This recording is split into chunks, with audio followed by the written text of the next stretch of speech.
I pledge allegiance to the flag of the United States of America and to the republic for which it stands, one nation, under God, indivisible, with liberty and justice for all. Roll call, please. Councillor Peterson. Here. Oh, so sorry. Councillor Geisler. Here. Councillor Hochschild. Here. Mayor Boucher. Here. Announcements. Do any councillors have anything they'd like to say to the public at this time? I guess for me, just that recognition yesterday was Juneteenth, and today is the first day ever. It's a national holiday, and I guess I'd just like to recognize that. And so I think we're moving in the right direction and recognizing that where we've come from in this country. Anything else from council? I've got one that I make as a rule, and that is as public discussion. We don't have any public hearings tonight that would have a public discussion component in them, but we will have a general public discussion soon under item 8, which is for items not on the agenda.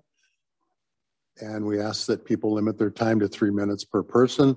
Later on, under each item that will be presented for a vote and has the possibility of being approved tonight, there will be a separate time of public discussion for each item. And I will go through, read the motion. We will go through council discussion. And after that, we'll have public discussion, and I'll call for that when it's time. So if the reason you're here is on our agenda, we'll have time for public discussion under that item. Next, we have no communications this evening. Presentation on staffing budget was at pre-agenda. Now we have item 8, general public discussion. This is the time for public discussion on items not on the agenda. If anyone has discussion, please step forward to the podium and state your name and address for the record. Hi, my name is Lisa Smith, 3761 Johnson Road. I would just like to ask, moving forward, for those people who are on Zoom, I'm not sure who monitors that or lets people in, but we've had to attend via Zoom a few times in the past, and we're not being let in until this part is over. So until what part is over? Until public comment for things not on the agenda. Oftentimes we're not let in until it's too late to say anything. So if the person who's monitoring that could just let the public in a little bit sooner, then if there are any technical difficulties on the user part at home, they have time to address it before, before it's all done and nobody has a chance to speak then. Okay. That's all. No, thank you. And we'll speak to the man behind the curtain tonight and see if we can address that issue. Is there anyone, Joe, present that may want to discuss? Everybody's in? Okay, there are people that are in the meeting. Sir, your name and address? Yes, my name is Bart Smith. I live at 3761 Johnson Road. I just want to thank the city of Hermantown for the paved trail system. The existing trail system has provided a safe place for my family and me to walk this past year. I feel the trail system a huge benefit for the adjacent neighbors, the city of Hermantown, as well as the surrounding community. Thank you. Thanks. Thank you, sir. Is there anyone else in chambers that wishes to speak on the general discussion portion of the meeting? Is there anyone present in the online or Zoom meeting that wishes to speak? If so, please state your name and address.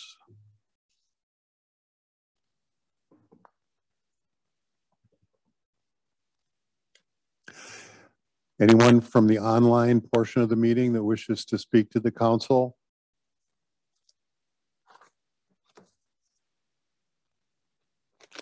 If there are no other people that would like to address the council in either chambers or online, we will move to the consent agenda.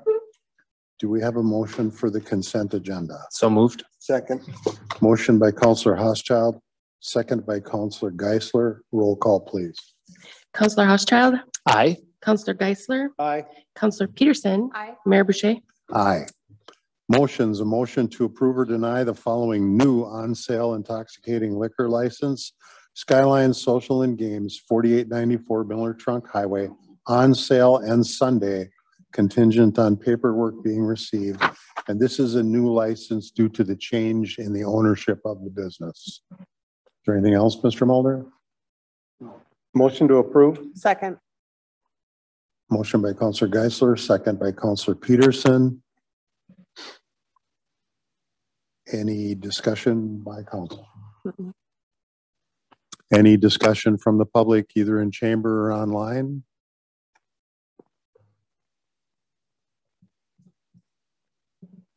Is there any member of the public, either online or in the council chambers, that wishes to address this? If so, please state your name and address for the record.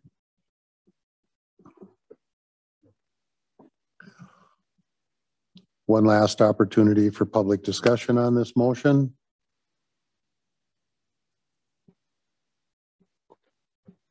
Roll call, please. Counselor Geisler, Aye. Counselor Hochschild, Aye. Counselor Peterson. Aye. Mayor Boucher. Aye.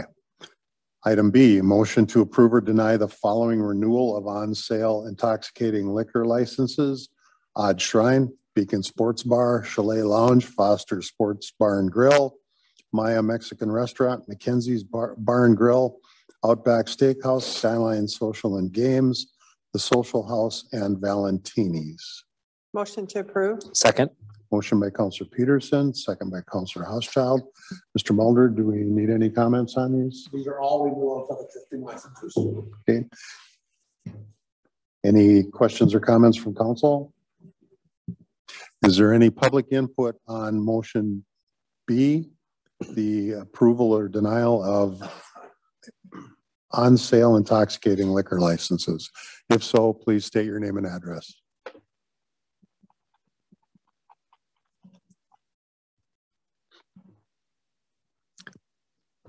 Is there any public input or discussion in either chambers or online?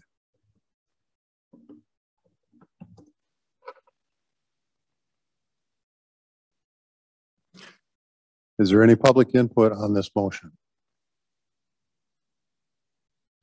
Roll call, please. Counselor Hochschild, Aye. Counselor Peterson, Aye. Counselor Geisler, Aye. Mayor Boucher. Aye. Motion C, motion to approve or deny the following renewal of off-sale intoxicating liquor licenses. Sam's West number 6320 and the Adolph Store. Do we have a motion? Motion to approve. Second. Motion by Counselor Geisler, second by Counselor Hochschild. Any discussion or questions by council? Is there any public discussion on this motion for off-sale intoxicating liquor licenses? If so, please state your name and address for the record.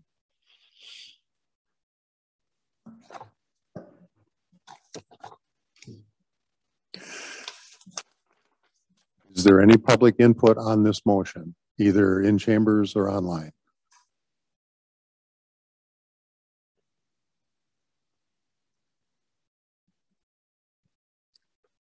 One last opportunity for public input on the motion for renewal of off-sale intoxicating liquor licenses.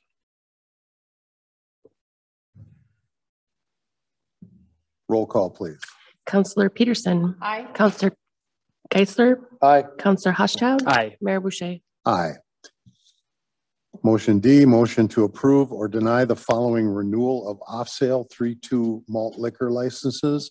Holiday Station Stores number 190, iMart Stores, Quick Trip number 216, Quick Trip number 220, Quick Trip number 572, and Walmart number 1757. Do we have a motion? So moved. Second. Motion by Counselor Hochschild, second by Counselor Peterson. Any council discussion on this motion?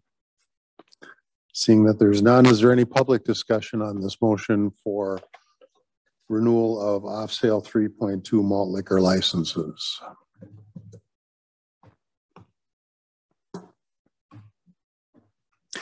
If anyone wishes to have public input on this motion, please state your name and address for the record.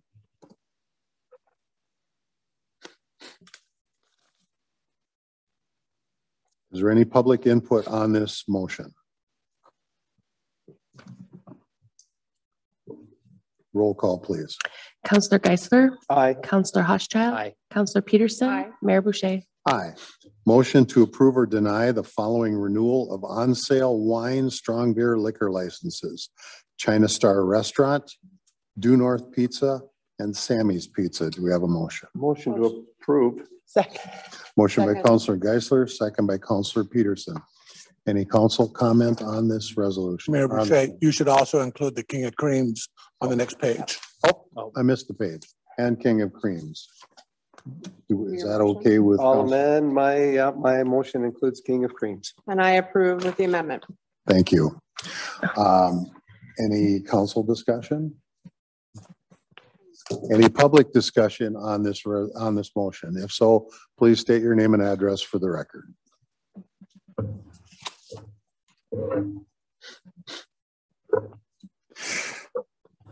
If anyone from the public wishes to have input on this matter, please either approach the podium or speak online with your name and address.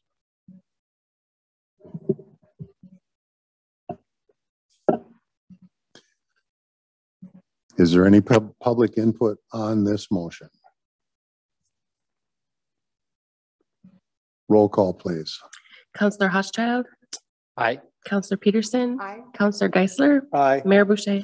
Aye. Motion F, motion to approve or deny the temporary service area expansion application for the Beacon Sports Bar for July 15th and 16th, 2022, with proposed hours of sale from 10 a.m. to 1 a.m. Go ahead. Sorry, I motion to approve with music ending at 12 p.m. or a.m. And a submitted parking plan just to ensure the safety of the community and anybody in that area. Thank you. Do we have a second? I'll second. A second by Counselor Geisler. Any council input on this resolution or on this motion?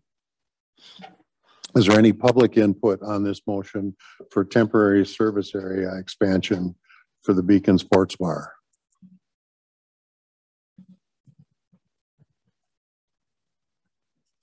Do we have any public input either in chamber or online? If so, please state your name and address.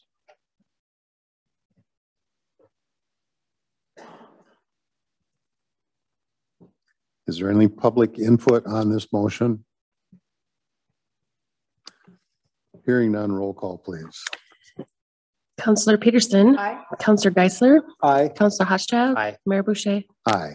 Motion G, motion to approve a massage license for Amanda Rockenbach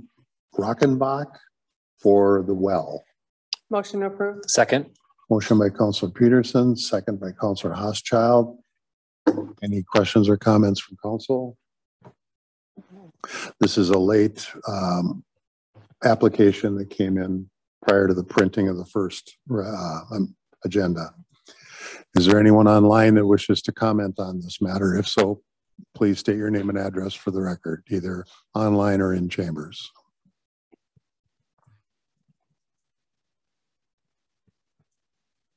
Is there any public comment on the massage license application?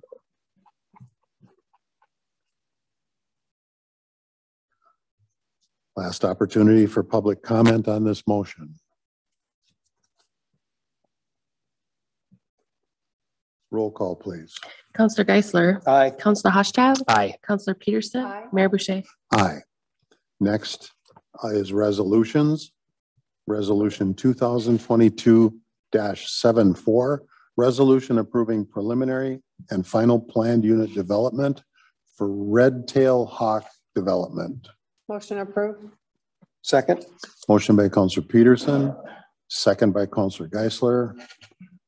Mr. Mulder, do you want Mr. Johnson to explain this? Yes, please. Eric? Great. Thank you very much, Mr. Mayor, members of City Council. Before us, this is a preliminary and final plan unit development. This is on lots 4 and 7 of the Red Tail Hawk subdivision. If you recall, last August in 2021, this 30 plus acres had been subdivided into 7 lots. And once again, before us this evening is lots 4 and 7. These 2 lots had originally been envisioned as 2 separate twin home lots that would take access off of Arrowhead Road. As the applicant moved forward with his engineering work, became evident that with the existing wetlands in sight, as well as the shoreland overlay area, that it made more sense to look at this from a PUD standpoint. Because what that did was allow him to move these buildings closer together and essentially create what's called a conservation subdivision. By that way, the grouping of these two homes closer than would have been accomplished under two separate lots, we are able to stay out of that shoreland area, at least from the building setback standpoint, as well as preserve quite a bit of wetlands. These two lots, 4 and 7, they comprise 5.6 acres total, with the average essentially being one home on 1.4 acres. Standard R3 zoning is one home on a half acre. So by the building of these 4 homes in the 5.6, it's actually less dense than you would see under standard R3 zoning that way. What the applicant is proposing to do is create what's called a CIC, which is a common interest community plat. So what that means is that each individual building essentially would own the land underneath it. The rest of the property throughout that development is owned by the community as a whole, or an HOA in that matter. That would encompass the driveway coming into the property, any main driveway area associated with it, as well as utilities coming into the project, at least from the land area. The applicant is proposing the extension of a sanitary and water sewer main into this project that would terminate in manholes. From that state, or from that place, there'd be individual connections to each unit. What that does, that allows the applicant, if he so desires in the future, to sell these lots, as each one would have its own separate water and sewer that way. Some questions had come up at Planning Commission, wondering if the lift station was capable of accommodating the new units, and yes, they are.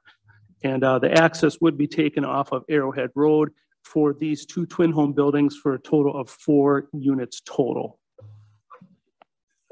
Thank you. Do we have any questions or comments from council? I only have one, and that is reminding of the ordinance that prohibits twin homes from being built next to each other under standard zoning, and that this is a planned unit development designed to get around standard zoning. And we'll leave that there. Is there any public input on this matter? If so, please state your name and address for the record.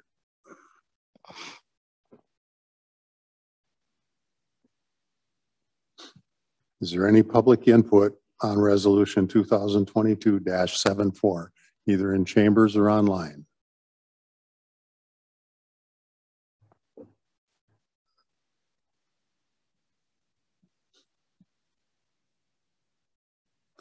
Is there any public input on this matter? Please state your name and address for the record if you wish to speak.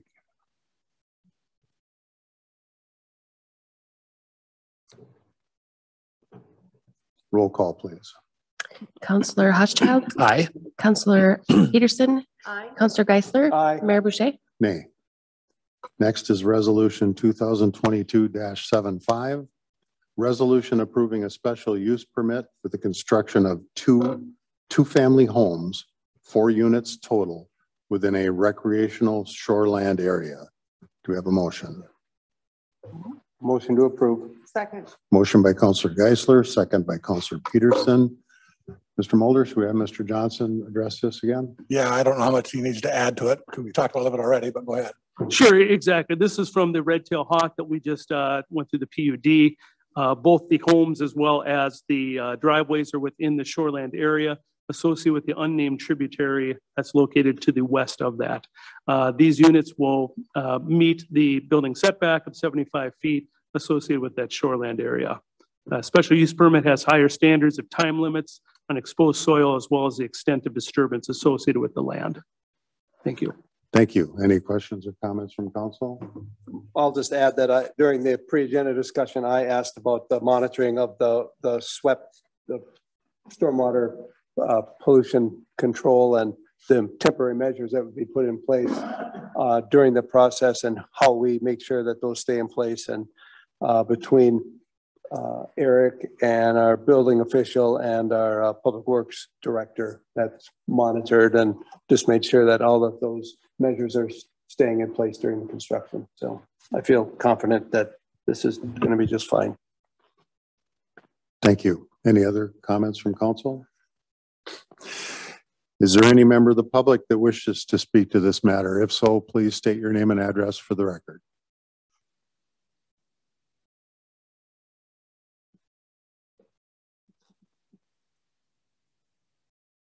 Is there anyone either online or in chambers that wishes to address resolution 2022-75?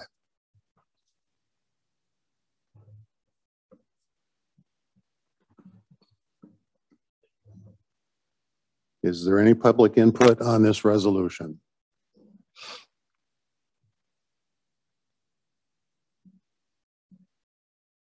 Roll call, please. Counselor Peterson, Aye. Counselor Geisler, Aye. Counselor Housechild, Aye. Mayor Boucher. Nay. Resolution 2022-76, resolution approving preliminary planned unit development for the Keene Creek Trail subdivision development. Do we have a motion? Motion to approve as amended to include the trail to the city standard 76B on page 84. Correct on that? Second. Motion by Counselor Peterson, second by Counselor Housechild. Is there any questions or comments from council? Mr. Mulder? I'm going to give a little bit of a big picture of this, and then Eric can talk about the detail of it. Okay. In front of you tonight was resolution 76, which came out of the planning commission, which would have created simply a hammerhead at the Carlson Road right-of-way with no trail or no road being built. Staff continues to believe that good planning would recommend, say, that the road should be extended and those neighborhoods should be connected. Understanding the residents' concerns about the traffic and their opposition to the road, we also had suggested that that there should, and the alternative is to continue to have some kind of emergency access and also a connector from that neighborhood to the potential trail in the future. So that's why we drafted an alternate, which was 76B, because that then includes a plan unit development, which also has a public benefit to the greater community. Without that trail and just with the hammerhead, we don't believe that there was the public benefit for the PUD. So that was kind of the recommendation in front of you. So, and Eric can talk more specifically about that. Eric? Great, thank you again. As Mr. Mulder had indicated, this planned unit development had been looked at originally from the staff standpoint in a previous application of a through road that would connect Morris Thomas to Johnson Road via the Carlson Road existing right-of-way. So as this plan has developed, the applicant came forward in the past 2-3 months with a revised application, basically just terminating that roadway with a hammerhead and not continuing it on to Johnson Road. As Mr. Mulder had indicated, staff had concerns regarding the public benefit associated with that type of design. This was presented at the Planning and Zoning Commission. Planning and Zoning at that time had recommended the plan as basically brought forth by the applicant, not having that either a trail or sidewalk connection onto Johnson Road. So as Mr. Mulder indicated, we have the different alternative versions here before us. To help out and take a step back, this is a PUD for an overall 29 lot development associated with this land. It's approximately 33 acres. The reason it's a PUD is twofold. Is of the 21 single family lots, 17 of those are smaller than the 1/2 acre associated with the R3 zoning.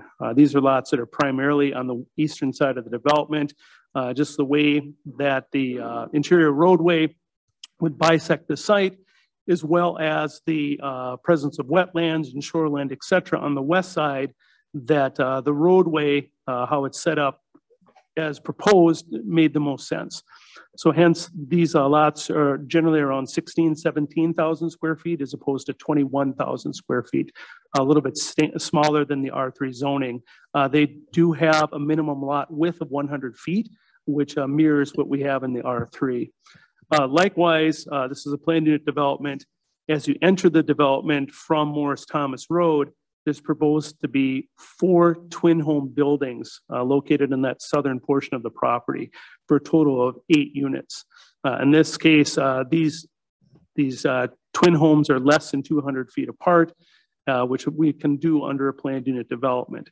So as you enter the development, there would be twin homes essentially on your right-hand side. As you move towards the north and the east, these transition over to single-family homes. And then as it terminates, potentially here in a hammerhead. And then as we just recently discussed, that there would be a trail or the potential for a trail connection from Johnson Road to the hammerhead that would provide an access from a pedestrian standpoint for residents of Johnson, should they want to access the interior sidewalk system of this project, and then to get into our trail system that exists on the south side of Morris Thomas. And it all serves the benefit of an emergency access, should we ever need to use that coming off of Johnson for any reason that way. And lastly, as part of this planned unit development as well, there's been discussions with the applicant about a land swap. The city has 2.5 acres of land associated in the Valley View division, and that's where the homes for the Johnson Road are located. They're in that plat. When this plat was done back in '96, it created the Carlson Road right of way, as well as that 2.5 acre outlot. When the applicant came forward, there were discussions about a potential land swap of the city's 2.5 acres that the applicant could utilize for lot construction.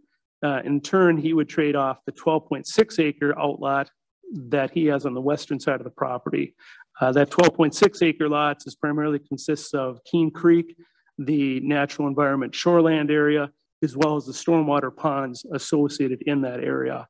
That 12.6 acres is quite a bit harder to develop, once again, given the different constraints of setbacks, shoreland areas, and ponding associated with it. So before us this evening is that planned unit development as amended here by council. Thank you. Do we have questions and comments from council, starting with Councilor Geisler? Just to clarify that 12.6 acres that the city will obtain will allow the city to construct the trail from what's now constructed on Morris Thomas through the development and then to the easement across the backside of the Johnson Road properties and to Portland, correct? Yes, that is the vision for this area, because with that outlot coming to the city's hands, we'd have a connected system running from Morris Thomas all the way up to our existing sanitary sewer easement that runs across the top end of Johnson Road where it aligns with Portland. So we'd have quite a bit of a trail system in place, at least from an easement standpoint. And that trail would follow pretty much the water line that the developer is going to be putting in? Actually, in the case of the, on the west side, that's their sanitary sewer that they would have. Okay. Yes, it is. Okay. All right. No, that's all the comments I have. Councilor Peterson? I think this has been kind of a long process with a lot of conversation, which is great, but that's what you want the process to follow. I think I know and I think the other councilors and the mayor for the residents of the concern on the road. And I was in support of that. I know we publicly heard support of the trail alternative from, I don't know who residents, I don't have that in front of me, but from some of the residents along with the builder. I know Jay and I've had conversations around that personally. I am supportive of the trail extension, not the road. It makes sense to me for multiple reasons for that to be in existence. This will follow the process, but I'm happy to say that we were at one point of this process with the road and the staff recommendation, and the community came forward and we've listened, and we're at now this point, which is a great process. This won't be the final stage of this. There is a process that's involved, and I'm happy to see that so many of you are here to be a part of that. So that's it for me. Thank you. Councilor Housechild? Well, the saying goes, when you negotiate something, if everybody's not 100%, benefiting from something, then you're probably doing something right. I think, through this process, we've seen a proposed road, then we have, the developer involved, we have the city involved, we have the neighbors involved.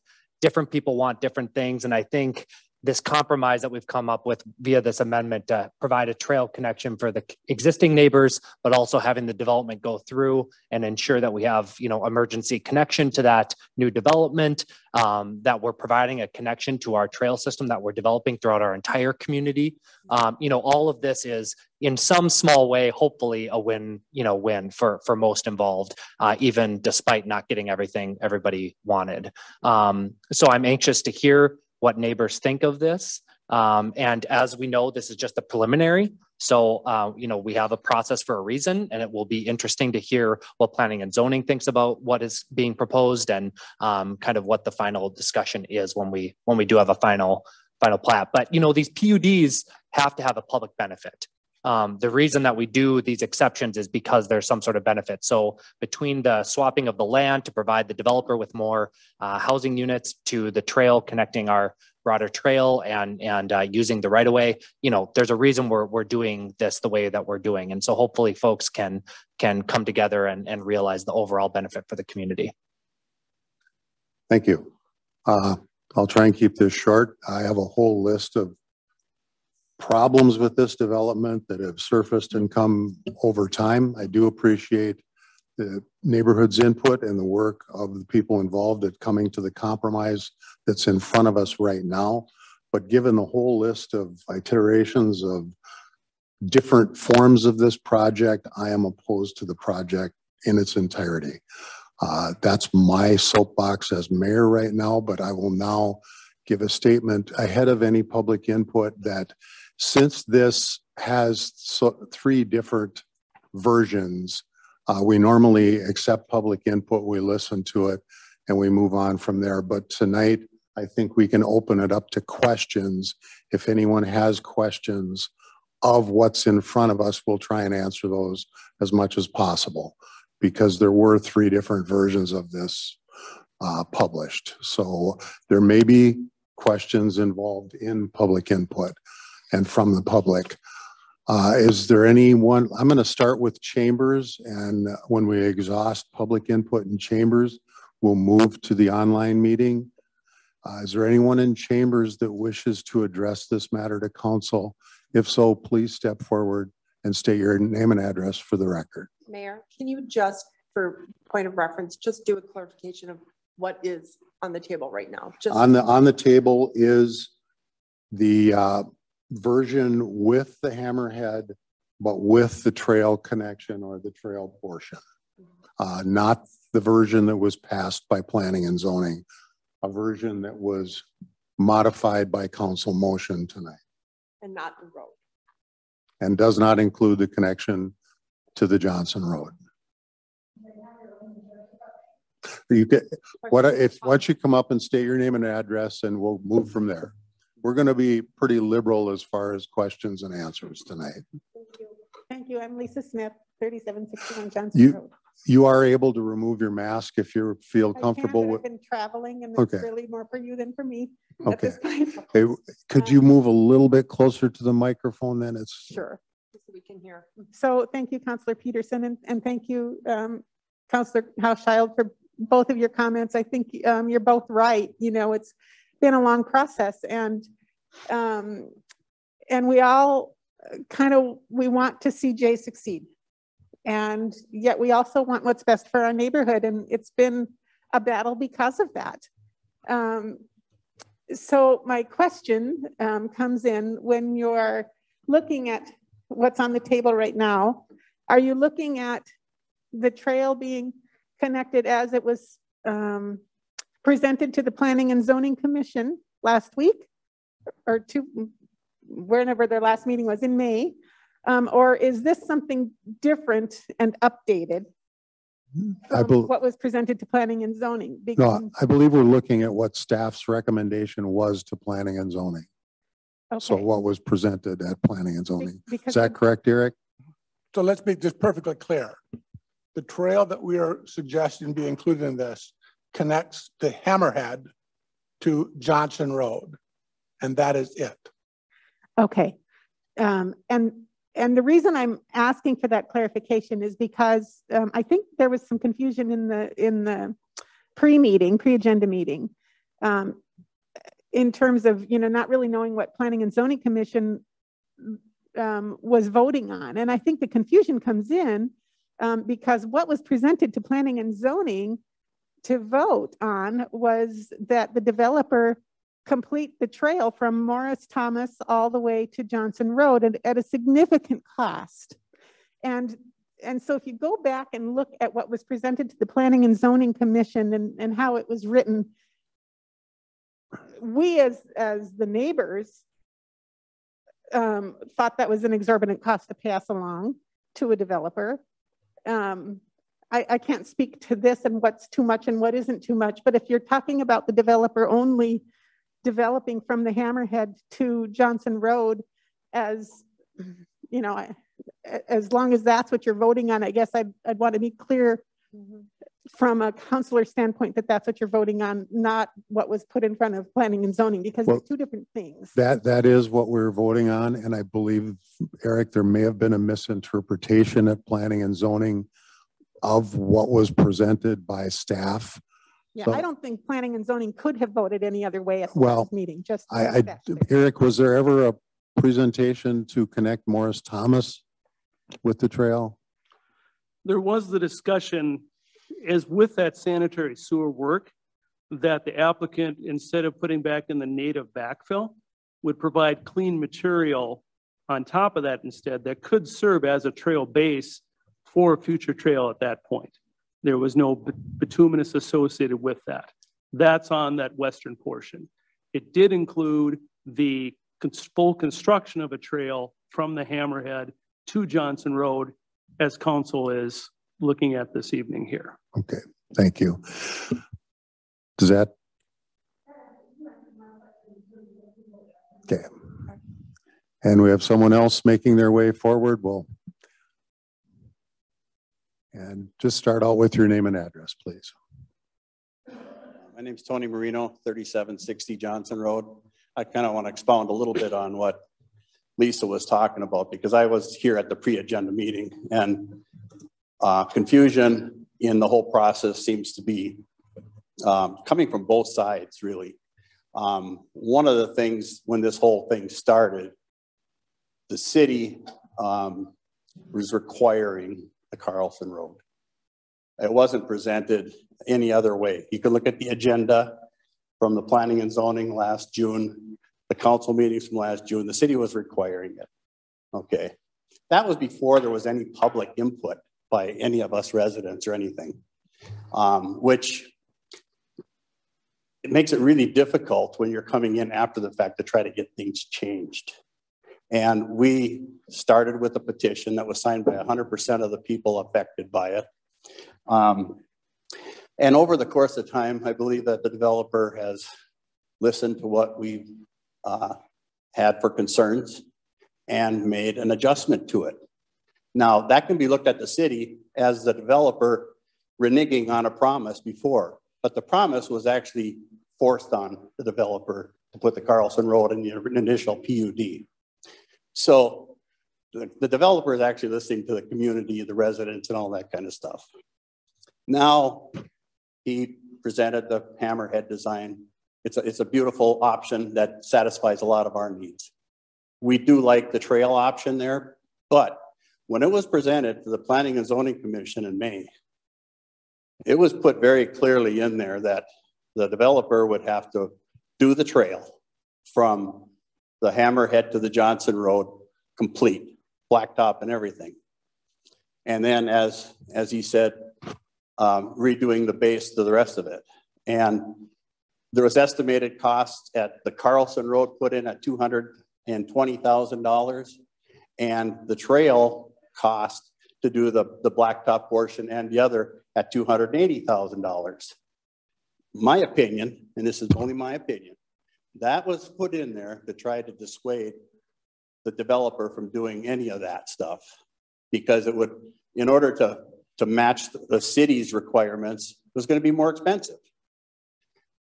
All of these costs, whether it's the Carlson Road, the trails and all that stuff, the way that the city is pushing it here right now, the city staff is going to put extra cost onto all of those lots and make it difficult to sell them It's going to make it expensive for the residents that want to buy from it. And the way I look at it, you know, if the road is forced on us, which apparently we're steering away from that, that negatively affects our community forever. The hammerhead design, when it goes in, or if it goes in, every single person that buys a lot in that development is buying so knowing that they've got a hammerhead design and they don't have an output, a regular output, but an emergency thing. So the city has changed things. You know, the city has made a few changes. The developer has come back and made a few changes, but I think it's all been good. You know, the residents have been involved. The city, the Planning and Zoning Commission has been involved. The developer has been involved. And at those three, I think we're all pretty happy with it. What we're looking for now is a fourth cog, you know, to support us and just give us our neighborhood that we want, allow the developer to be successful. So hope that clears it up a little bit, because there was a significant cost that was being added at the Planning and Zoning Commission during that agenda. And we just felt that that was not appropriate place for it. Rather, that money should come from taxpayers, whether it's the community, the region, the state, or at the federal level. So, can I ask a question? Sure. Can I ask a question? I don't know. Okay. Just so we're clear, are you advocating for the hammerhead, or are you saying you're okay with the amendment to connect the trail? From the hammerhead too. I'm definitely for the hammerhead. Right, I get that, but what about the trail? I just don't see why the city is trying to put the cost of the trail that, let's go back 25 or more years. You know, when the Carlson Road easement was put in there, and the easement along all the properties along Johnson Road from the Cox residence north, there was plans back in the mid-90s for this trail system. Mm-hmm. You know, and now we've got a chance to do it. The public benefit is in the land swap, and that allows something that's been in the works for over 25 years. The city will finally own the land to be able to apply for the grants. And it doesn't have to happen right away. There's other developments that are going on in the city that aren't going to have another connecting point for unknown periods of time. It could be years, it could be decades. So you're against the trail. I'm trying to understand. I'm for the trail, but not on private dollars. Okay. And that's what the message was at the Planning and Zoning Commission. Okay. And this is why the Planning and Zoning Commission sent you guys unanimously the hammerhead of it. Would you be okay if it became a taxpayer bill, if we passed it as a city-owned property tax? Well, at least offer some help, something. But right now, as you're talking, you're trying to put the whole cost of putting a public benefit trail onto the developer, which we all know is going to go on to the homeowners that buy the property. You know, and there's plenty of costs in there. It's going to make it increasingly difficult for the developer to sell the land, which if it drags it out because of that, maybe the plan goes kaput because the land is too expensive to sell, especially with what's going on in the markets and everything right now. Interest rates are going up. There's a lot of stuff going on there that could affect people's buying decisions. And if the lots are more expensive, it could really slow down the sale of those things. And that matters to you as a Johnson resident, selling of a future development? It matters to me as a person. Okay. That's just the way I've always been. Okay. You know, I didn't know Jay before this whole thing started. I still don't know him that well. It's just that's the way I've always operated my life, whatever organizations I've been in. Put the cost where it belongs.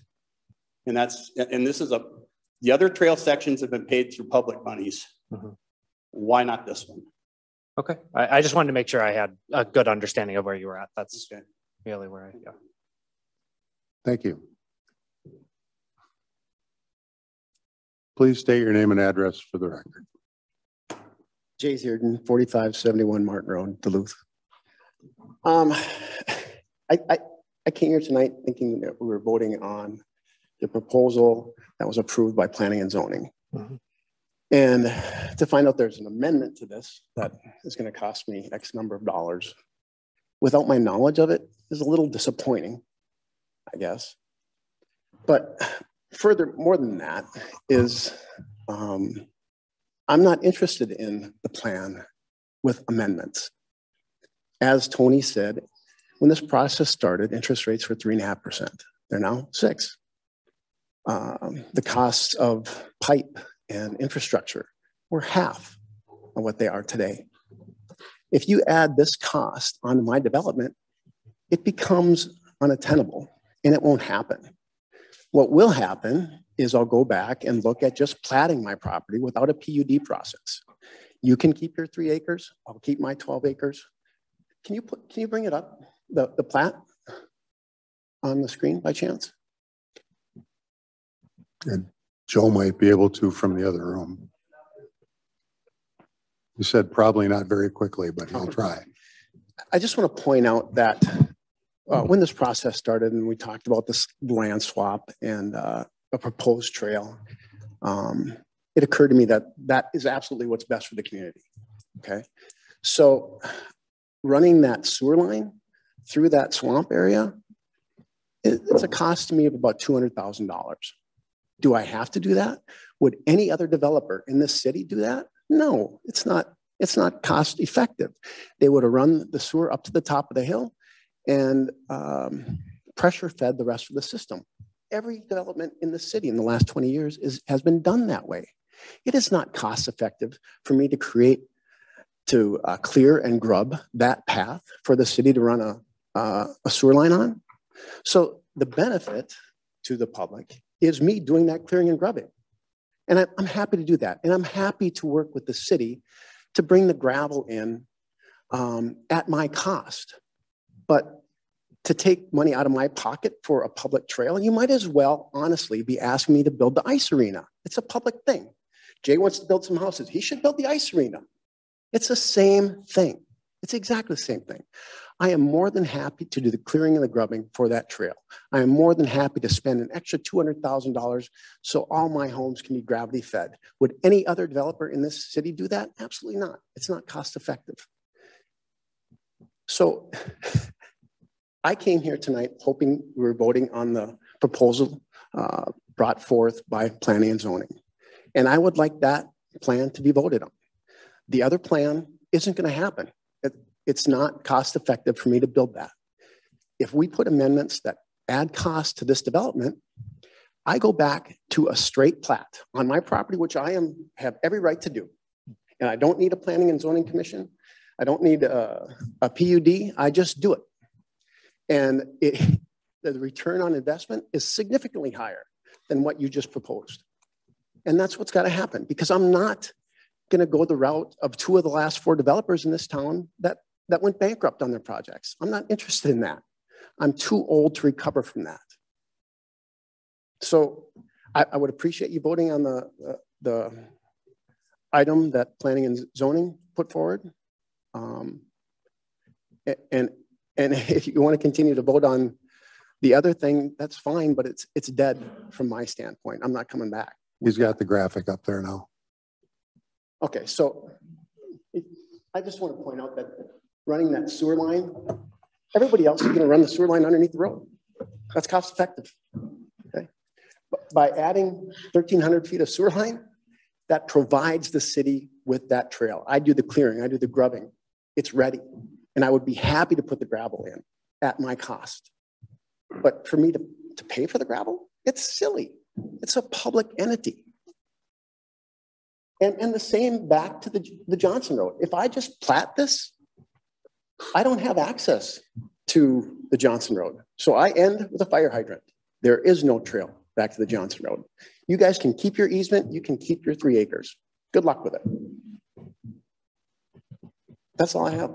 Mr. Mayor, can I ask a question? If the sewer line didn't go down and gravity out, yep, it would be a pressurized system. Yep, it would be gravity to the top of the hill, and then those back lots would be just pressurized, just like every other development in the last 20 years. How many of those lots would have pressure system? It'd be about half and half.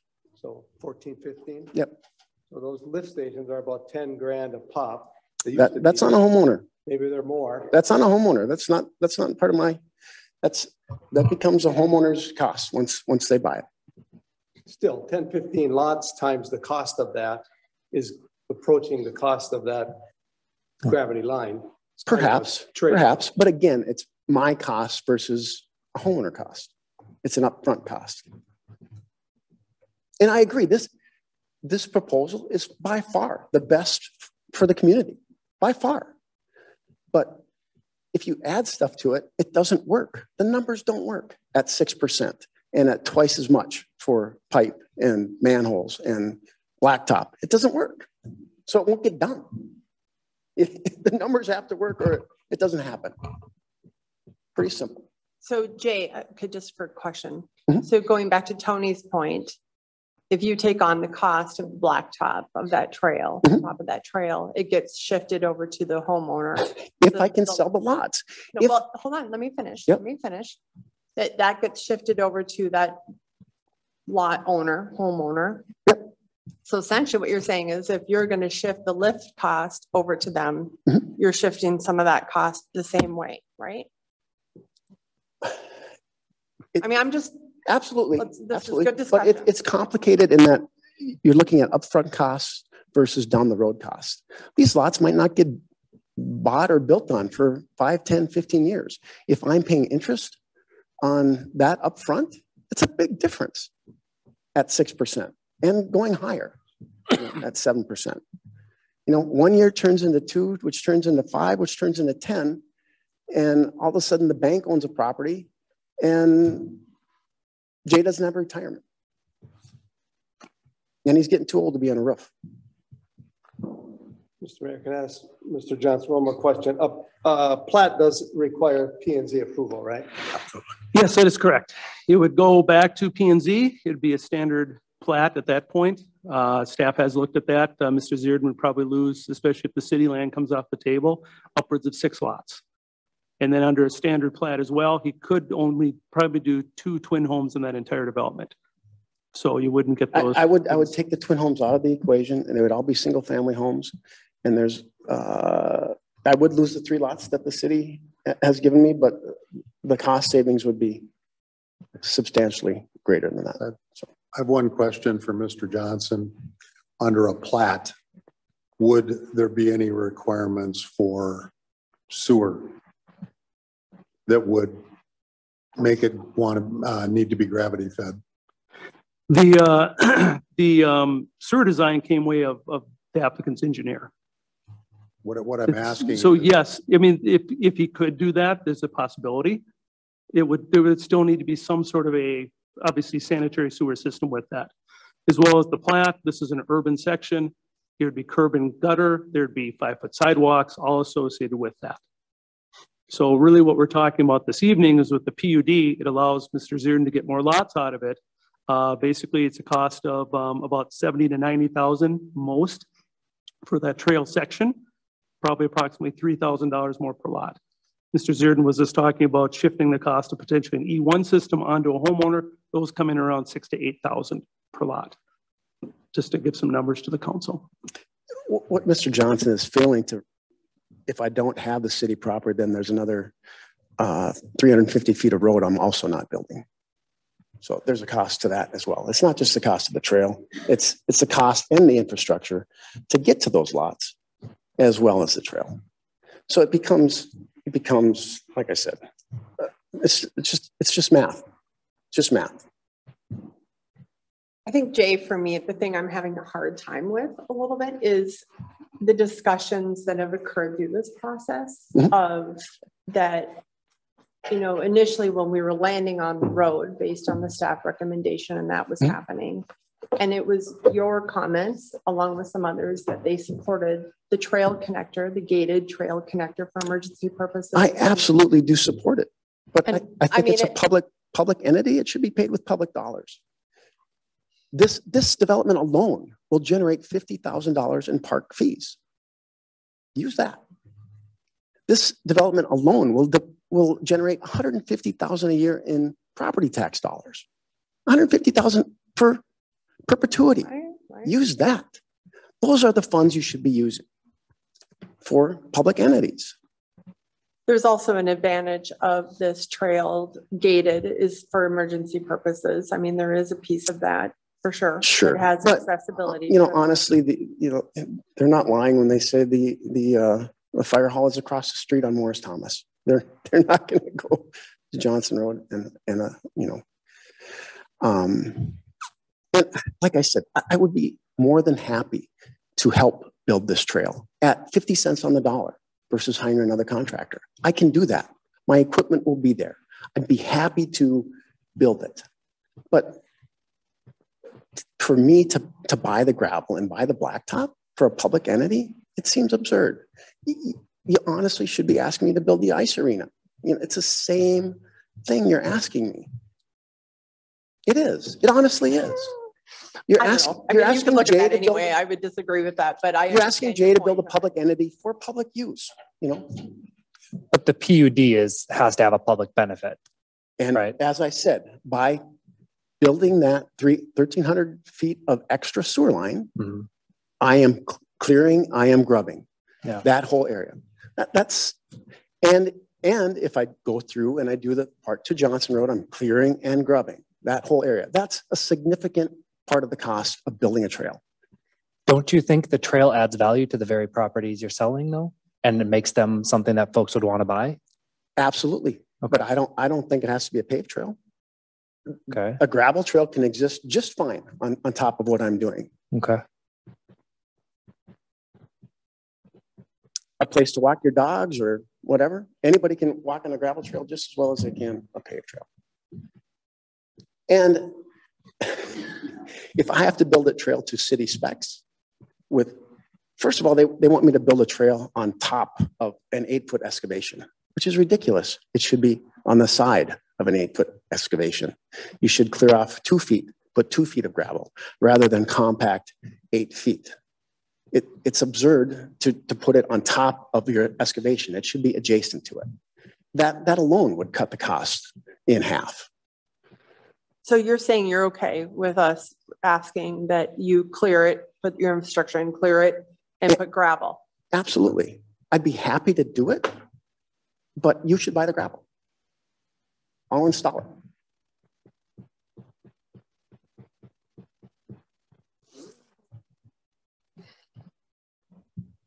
Can I get clarification, Mr. Johnson, probably the land swap? We are giving that to Mr. Zierden. There is not a payment for that. That is correct. There's no payment. We're swapping, but for land that's not developable. But it allows the city to build the trail. Right. That could be darn difficult to put the trail through if we don't have that land. Right. Right. And that is where the gravity sewer would go also, is on that? Yes, it would be the 12.6 acres. Part of it is associated with the sanitary sewer. Okay.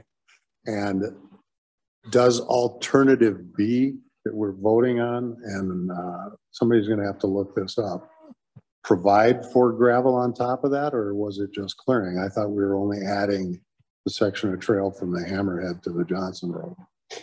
That is what it was. Yeah. So there is no gravel required on the sewer excavation for the trail bed in the alternative that we're looking at. Only to meet the city standards of the backfill for the sewer. Yeah. Whatever bed is needed for the sewer construction. So we're not requiring the building of a trail on top of the sewer. Not from the Morris Thomas Road up to the Hammerhead. Okay. Right, but again, I'd be happy to do that, you know, at my cost, which would save, you know, 70% of that cost. So there's public benefit, you know, but it's got to be a negotiation that I'm involved in. That's not, you know.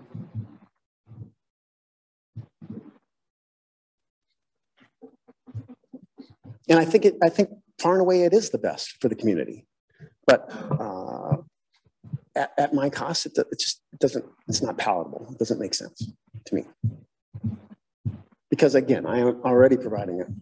If I do the proposal that was approved by planning and zoning, I'm doing $75,000 in clearing and grubbing already for the trail. Which you're saying you wouldn't have to do because you could run it up from the road. Yep, if I just plat it and I don't own But those. then there's an additional cost then for your lot owners. Yeah, yep. But this is a preliminary planned unit development. There is a final plat. Right. Possible where other things could be worked out in the meantime. Absolutely.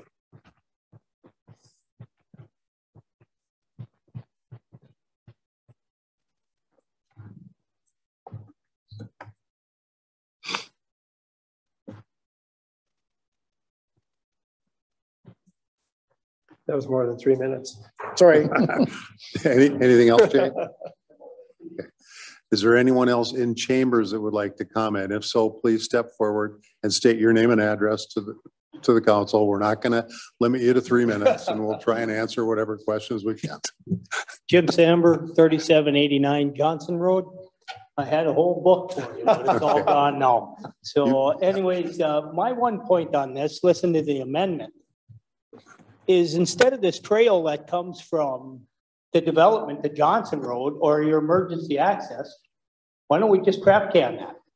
The original trail was down at the end of Johnson Road over the sewer line, correct? That was the connection to the sewer line, over the sewer line to the trail. I believe that's the original plan for the trail. So do the hammerhead, the emergency access, I don't believe, like Mr. Zierden said, they're not coming down Johnson Road. We've already done our homework on that. And, you know, there's just a few that are pushing this trail or access. I don't understand why. I guess that's my question. And if it's question time, why? That's my question.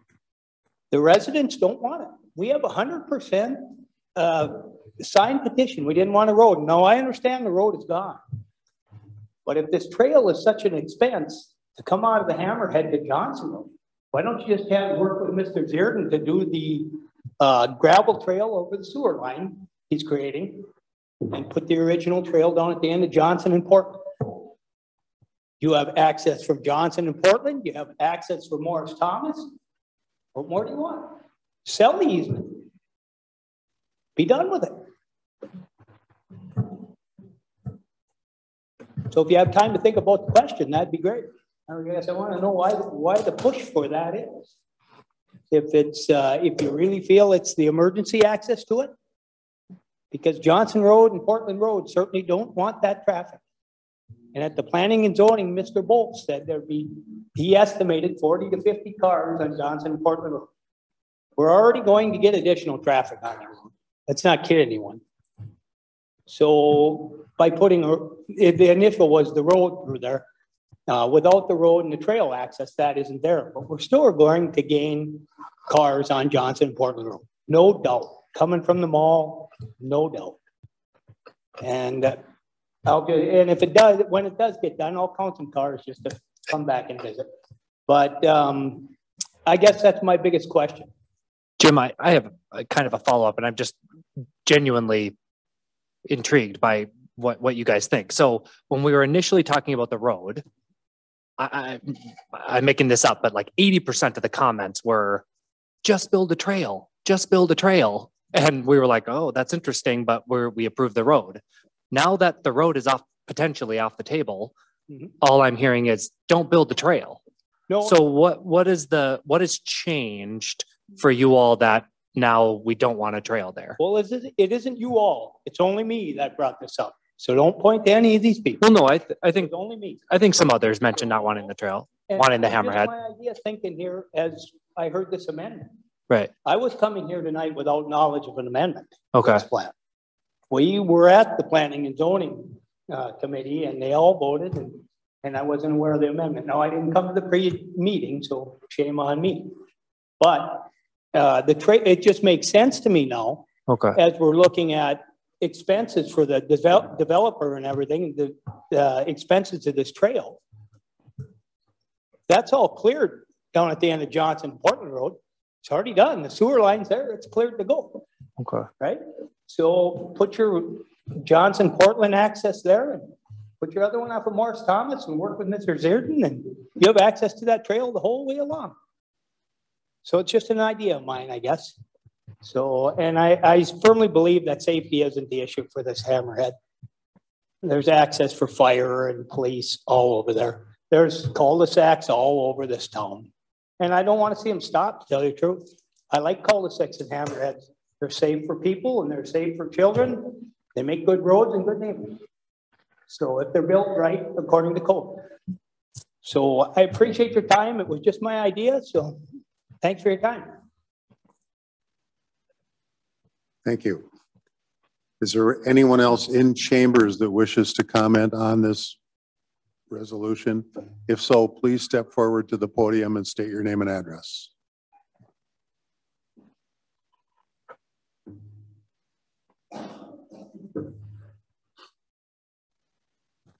Hello, my name is Dean Bjorlin. I live at 3750 Johnson Road, and I'm in favor of the hammerhead proposal. The paying of the extra, I'm not aware of that very much, okay?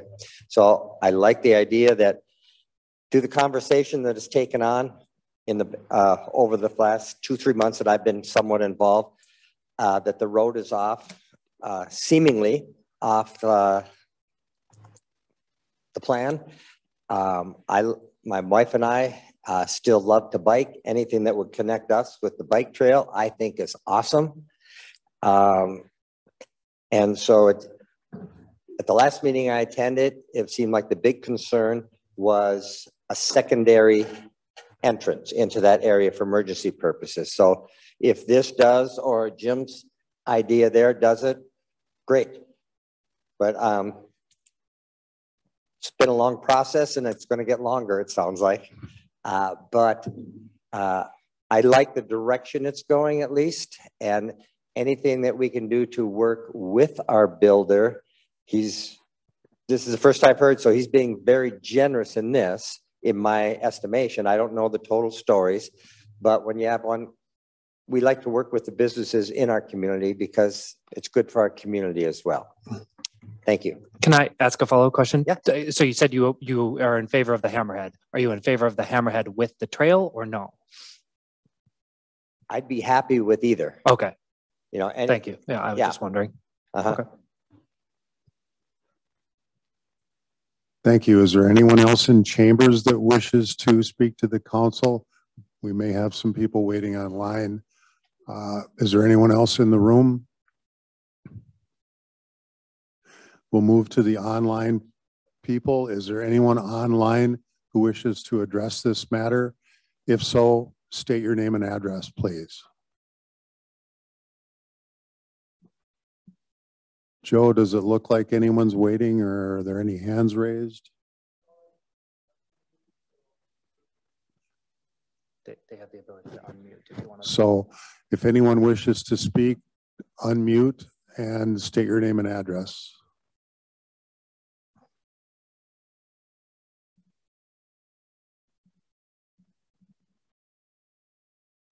Is there anyone in the online portion of the meeting that wishes to speak to this matter? If so, please state your name and address for the record.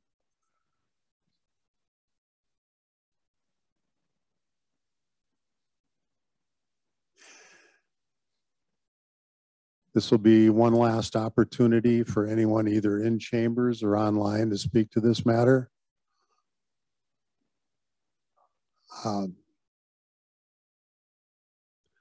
We have someone moving forward here. We don't normally have second opportunities, but go ahead. I'm sorry. Lisa Smith, 3761 Johnson Road.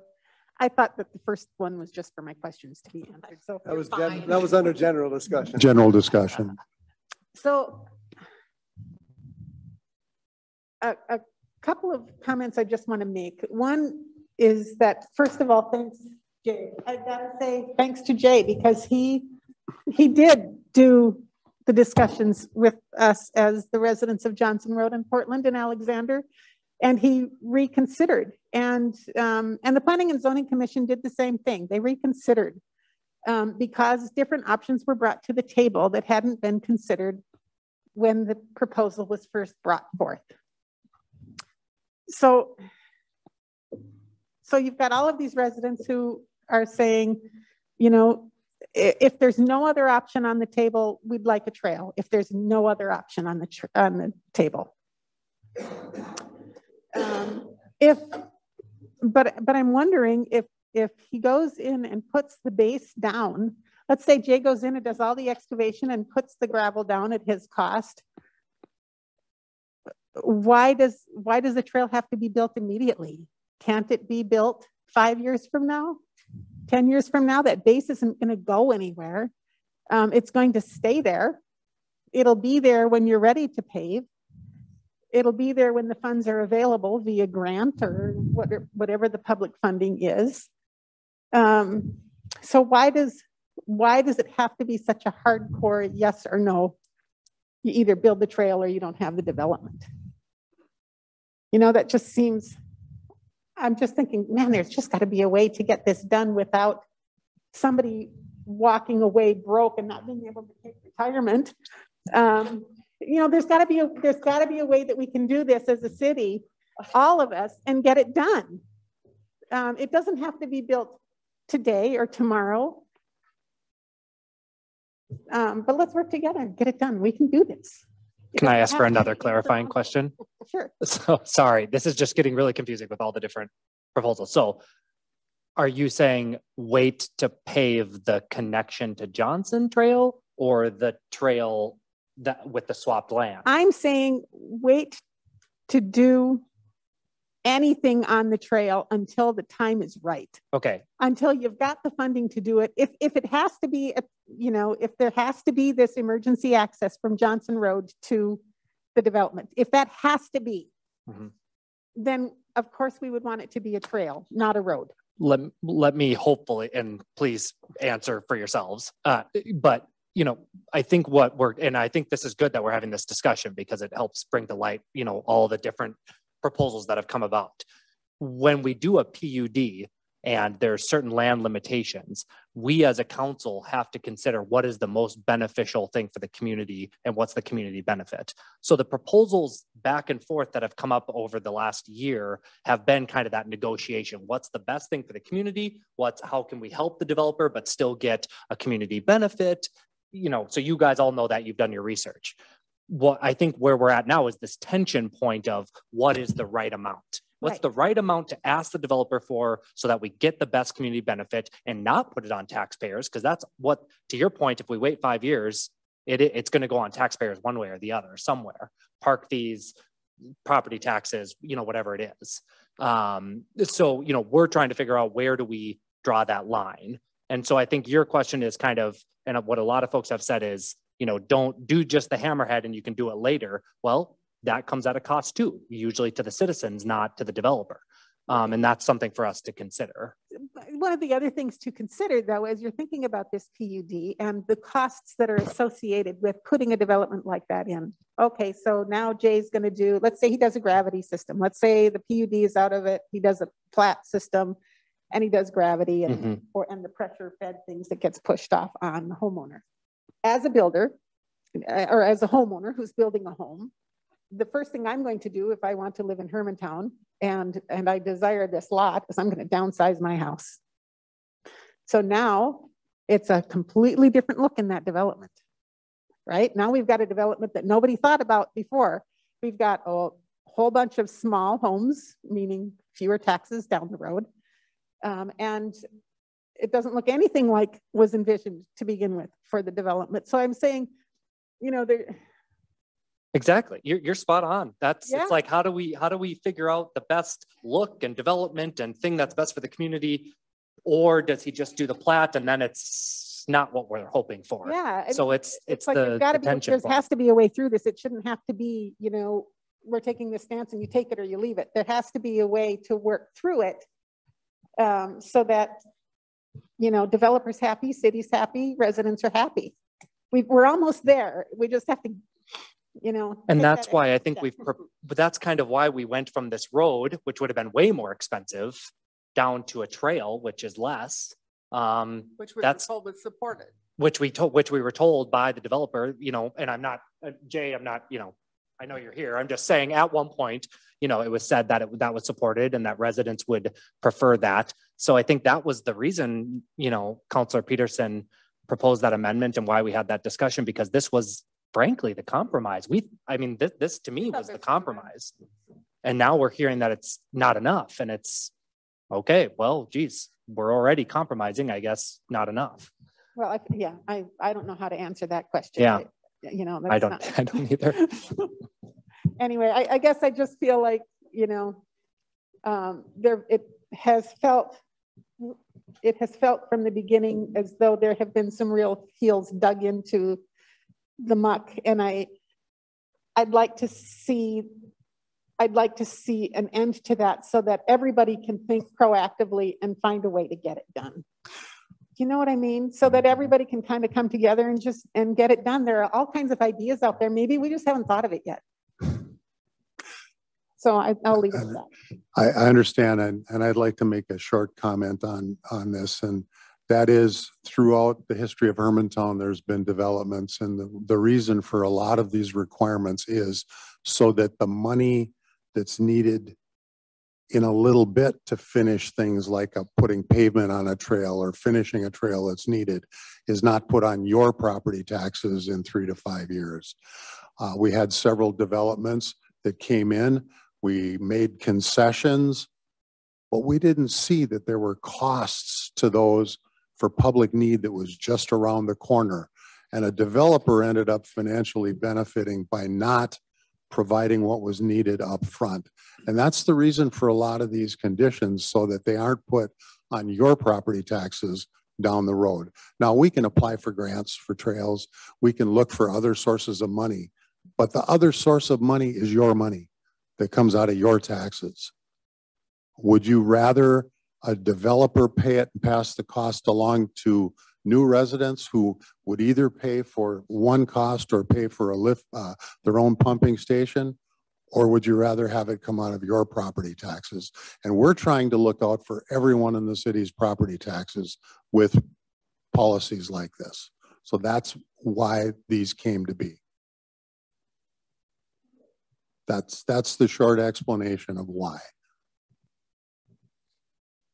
And I just want to, for whatever it's worth, I at no time have I felt my heels have been dug in the ground on this one. I've really tried to listen. I've been supportive for quite a while, and I've voiced that in the setting of not going forward with the road for reasons that we heard from you and from Jay, and actually excited about the opportunity for the, you know, small extension that would provide some benefit to the residents that are going to be purchasing his lot, along with his neighbors, right? And we had heard from all of you, including Jay, multiple times that they were supportive of this trail. And to us, this was a positive. This is, I mean, I understood where the road concerns were. Never questioned. I don't question that at all. Understand that concern.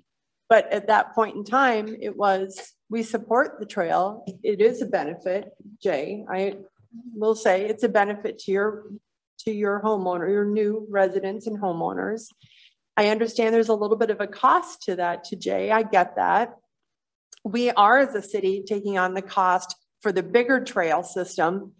We won't get funding for this section. It just won't happen. To us, it was a benefit in the event that ever, I agree with you, Jim, that there's probably not going to be a need for emergency, more than likely.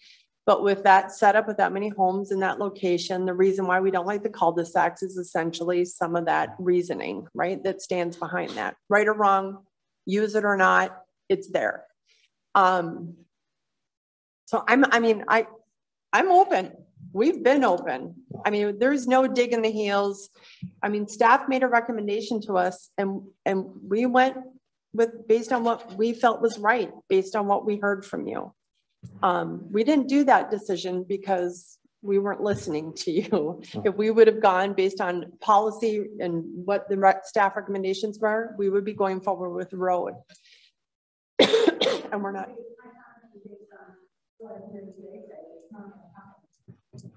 But I mean, at the same time, yeah. And I will say, I mean, there is a benefit to the land swap. There's a benefit to the city. There is a benefit to Jay. It produces additional lots for him to be able to sell. That is money for him. The system that he's putting in, if he doesn't do that, there will be additional costs that will be upfront to those homeowners. I understand, Jay, I'm hearing your points. I get it. I don't think this discussion is done. I mean, we clearly are not at the final stage of this process. And that's why we are very happy to have all of you here today, including Jay. Is there another answer? I don't know. I don't know what that is. I'm taking everything in. I'm thinking about that. I do feel though that this was the solution that was a win-win. I mean, genuinely, all of us feel that way. I'm not asking Jay to pave the entire trail. I'm asking him to pave the small section of what he's going to benefit from his residents. It's an extra value for those lots that they have that access for you guys as neighbors. So I see it both ways on this one. I really do. I'm hearing what you're saying. I'm hearing what Jay's hearing. I understand my points. I understand the council and staff points on this. You know, I value Jay. I mean, Jay, we've approved other things of his tonight on the agenda. I value the commitment he's made to our community. We value our developers. We're very grateful for that. It's not that we don't. But there is a process and there's a reason for behind it. And we're trying to balance that as best as we can. So.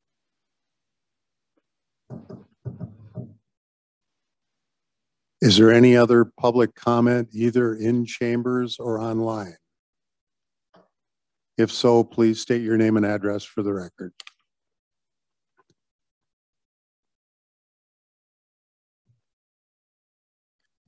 Is there any council comment for one last round? Mr. Mayor, I'll just comment a few things. I was if people remember at the Planning and Zoning Commission, it was a even number of Planning Commission members, and I cast the deciding vote to put the road through. And I have definitely had, change in attitude, change in opinion towards putting the road through. I've talked to Jay about that, talked to some of the neighbors about that, but every development that goes in has negotiations between the city and the developer, and there's always a bit of give and take. So this is not unusual, but for me, that trail needs to be there as a secondary access point. We've seen the gates, the crash gates that we have at the other trails. The likelihood of it being needed, probably pretty slim, but boy, if it saves one life, we've done a good job. So for me, that Mrs. Smith asked a question, or Mr. Sandberg asked a question, why do we have to do it now? In my opinion, if we proceed with the development as it is right now as a PUD, I'm fine with the hammerhead, but that trail's got to go in now so that it's there for emergency purposes. And as the mayor says, that it just doesn't get passed down the line. So that's why I feel it needs to be there. I think it's just good public policy to do that. And yeah, it's cost of the developer, cost of the development, and pushing it on to the buyers of the land. But it's very unfortunate that a year later that interest rates are going up and whatnot. But I just think that development, if you can't support that, I think then if the decision is to go back to just a standard plat, so be it. I'm sorry this didn't work out after all this, but I think it needs to be with this development, with this plan. I think me personally is that the trail needs to be there, and it needs to be built with the development. Thank you. Yep. Anything else from council? One last time. Roll call, please. Councillor Geisler? Aye. Councillor Hochschild? Aye. Councillor Peterson? Aye. Mayor Boucher? Nay. We will move to resolution 2022-77. Resolution approving the preliminary plat of Keene Creek Trail subdivision and imposing conditions on the submittal of the final plat. Do we have a motion? Motion to approve. Second. Motion by Councillor Geisler, second by Councillor Hochschild. Mr. Mulder. Well, I'll start and Eric can jump in here. Is that so the approval of the plat creates the hammerhead and the trail part is part of the PUD. So, but that's why we don't have an amendment to this resolution. Eric. Yeah, exactly. This is the hammerhead that will be constructed within that Carlson Road right-of-way, and then for the creation of 29 lots associated with the Keene Creek Trail subdivision. Thank you. Any questions or comments from council? None. We will move on to public discussion. Let's take the chambers first. Is there anyone in chambers that wishes to comment on this? If so, please state your name and address for the record.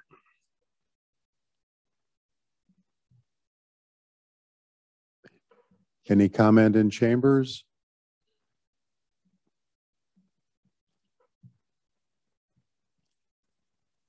Any comment from anyone in the building? Any comment from anyone online? If so, please state your name and address.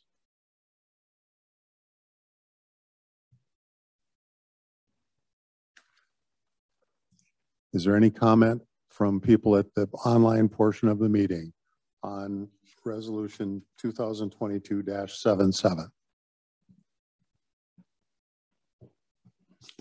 And we'll have one last opportunity for comment either online or in person. If you'd start with your name and address.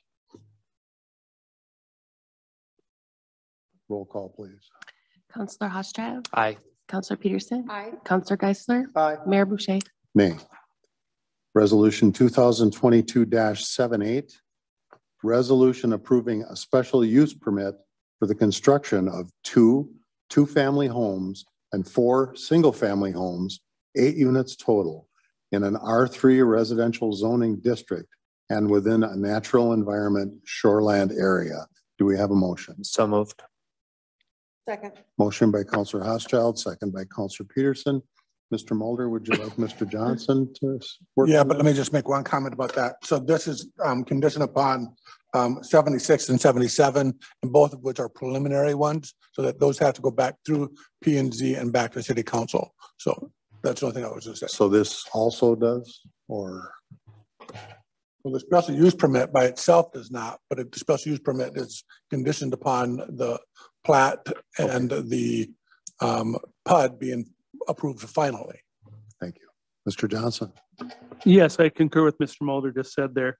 Of the 29 lots / units associated with this proposed development, 4 single-family homes and 2 twin home buildings, i.e. 4 units total, are within that 300-foot shoreland area associated with Keene Creek, as well as a tributary on the southern portion of the property. So what that, once again, rolling back to an earlier resolution today, the SUP has higher standards regarding time limits, as well as the amount of exposed soil and the extent of the disturbances associated with work in that shoreland area. So once again, it's basically a total of 8 lots / units, as well as a portion of the roadway fall within the shoreland area. Thank you. Are there any questions or comments from council? Everybody's shaking their head no. Is there anyone in chambers that wishes to comment on this matter? If so, please step forward and state your name and address for the record.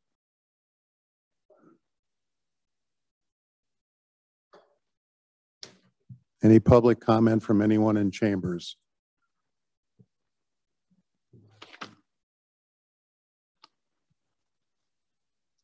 Is there anyone in chambers that wishes to comment on this resolution?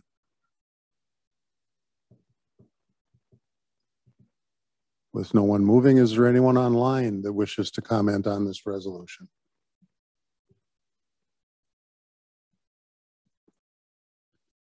Is there anyone online that wishes to comment on resolution 2022-78?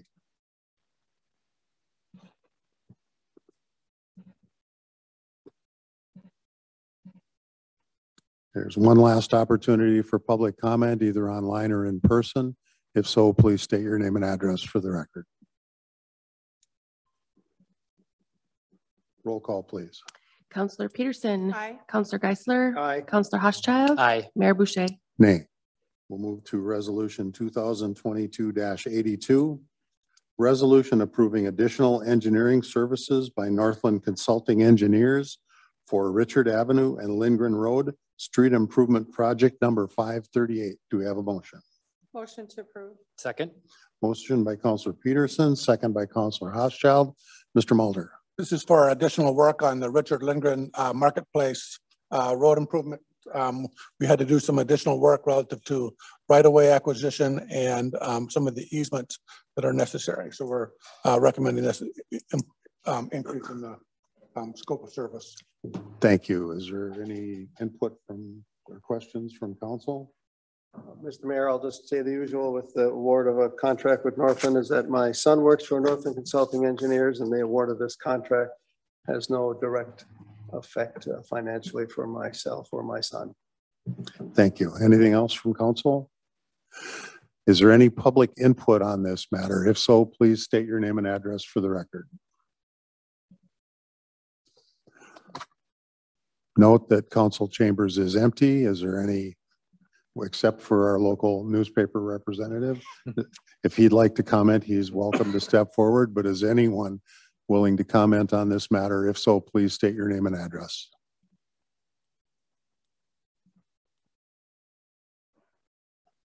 Is there any public comment on resolution 2022-82? Roll call, please.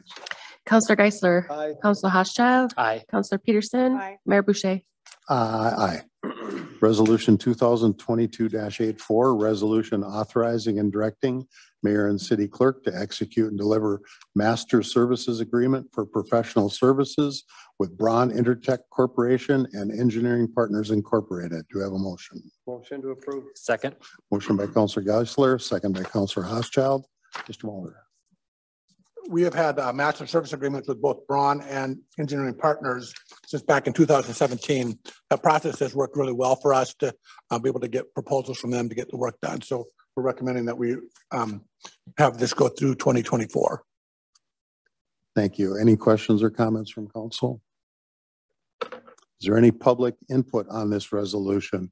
If so, state your name and address for the record.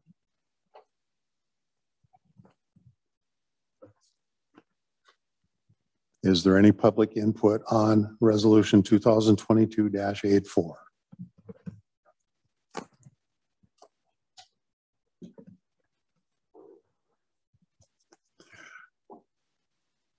Is there any public input on this resolution? If so, state your name and address. Roll call, please. Counselor Peterson. Aye. Counselor Geisler. Aye. Counselor Housechild. Aye. Mayor Boucher. Aye. Resolution 2022-85, resolution establishing an absentee ballot board. Motion to approve. Second. Motion by Counselor Peterson, second by Counselor Housechild. Mr. Mulder. So this is something we do every election cycle. We've expanded this a little bit to deal with the increased absentee ballots that we deal with and with different requirements from the state. Thank you. Any One other comment, Mayor. Did you skip resolution 83? Yeah. I did? You did. Yeah.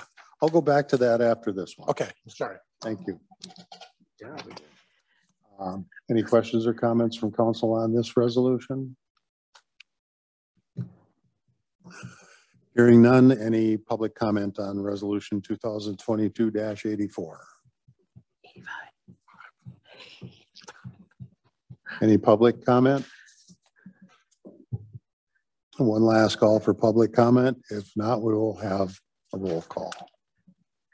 Counselor Geisler. Aye. Counselor Housechild. Aye. Counselor Peterson. Aye. Mayor Boucher. Aye. Back to resolution 2022-83, resolution approving pay request number 2 for reconditioning of Highway 53 Water Tower, Water Improvement District number 318 to Osseo Construction Company LLC in the amount of $158,089.50. Motion approved. Second. Motion by Counselor Peterson, second by Counselor Geisler. Mr. Mulder. Work on the water tower continues. They've done a fair amount of work in the last month. So this is the second pay request. Thank you. Any questions or comments from council? Is there any public comment on this resolution? We are open for public comment on resolution 2022-83. If there is any public comment, please state your name and address for the record. Roll call, please. Counselor Housechild. Aye. Counselor Peterson. Aye. Counselor Geisler. Aye. Mayor Boucher. Aye. Resolution 2022-86, resolution adopting performance measures. Do we have a motion? Motion to approve. Second. Motion by Counselor Geisler, second by Counselor Peterson. Mr. Mulder. Mr. Wickland will discuss this briefly. Council and mayors, this is the annual community survey that we do each year. And one of the byproducts, which is nice, is a small bit of local government aid that we do receive for this. But what's most important is the feedback that we get from residents. And obviously we'll be posting this and it's in the agenda packet, the results again this year. But the two pieces that again shine through is the places that were excellent in terms of like public safety and the way people think that our operations as a whole run in the city are phenomenal. And the places that we think we have opportunities to improve are consistent again this year in focusing on improving our roads and improving parks and trails, which obviously fits with a lot of the discussions we've had tonight. We always wish we'd have more folks fill this out, but we do again have a sample that gives us enough to work with. And again, this will be posted on the website in short order after tonight. Thanks. Thank you. Any questions or comments from council? Any public input on this resolution? Please state your name and address. Is there any public input on resolution 2022-86? Last opportunity for public input on this resolution. Roll call, please. Counselor Housechild. Aye. Counselor Peterson. Aye. Counselor Geisler. Aye. Mayor Boucher. Aye. Resolution 2022-87, resolution authorizing and directing mayor and city clerk to execute and deliver agreement for professional planning services with Hoisington Kegler Group Incorporated with an amount not to exceed $150,000 for our comprehensive plan study. Do we have a motion? Motion approved. Second. Motion by Counselor Peterson, second by Counselor Geisler. Mr. Mulder. The short version of this is that we received 4 proposals. We interviewed all four firms that proposed. We're recommending HKGI because of the work that their proposal and the work that they've done for the city in the past. Thank you. Any questions or comments from council? I just comment I'm excited to work with HKGI. We've done some work before with their firm. Nothing as significant as this, so it's going to be exciting to see. Just looking at their proposed time frame, it's basically a 1.5-year process. So I know we've been all looking forward to this, and so it'll be fun to see it kind of unfold. Thank you. Anything else from council? Is there any public input on resolution 2022-87? If anyone wishes to comment on this resolution, please state your name and address. Is there any public input on this resolution? Roll call, please. Counselor Peterson.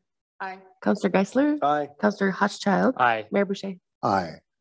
Resolution 2022-88, resolution approving question to be posted to voters regarding a proposed Hermantown sales tax for Hermantown Community Recreation Initiative. Do we have a motion on this? I motion to table this with some of the recommended language changes and submission of this to our community groups for review and feedback as well until the next meeting. Thank you. Do we have a second? I'll second that. Thank you. All in favor, say aye. Aye. Opposed, same sign.